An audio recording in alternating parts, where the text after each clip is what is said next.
সিলেটে থাকা আফগান শিবিরে হানা দিয়েছে প্রাণঘাতী ভাইরাস করোনা।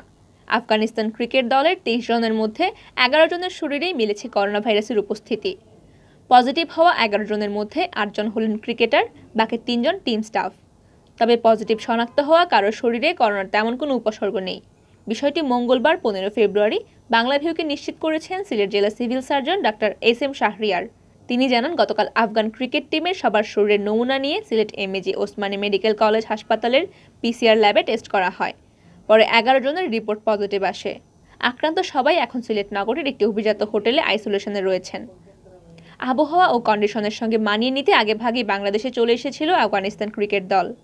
সিলেট আন্তর্জাতিক ক্রিকেট স্টেডিয়ামে গত সোমবার 14 ফেব্রুয়ারি অনুশীলনও করেছে তারা। সিলেটে 19 তারিখ পর্যন্ত কন্ডিশনিং ক্যাম্প করে চট্টগ্রাম চলে যাবে সফররত আফগানিস্তান দল। কিন্তু এর মাঝে এলো দুঃসংবাদ। এদিকে প্রাণঘাতী ভাইরাসে আক্রান্ত হওয়া সদস্যদের আইসোলেশনে রেখে বাকিরা আজও অনুশীলন করেছে সিলেট আন্তর্জাতিক ক্রিকেট স্টেডিয়ামে। আফগানিস্তানের বাংলাদেশ সফরটি আনুষ্ঠানিকভাবে শুরু হবে 19 ফেব্রুয়ারি থেকে। এর আগ পর্যন্ত নিজেদের ব্যবস্থাপনায় অনুশীলন করছে আফগানরা।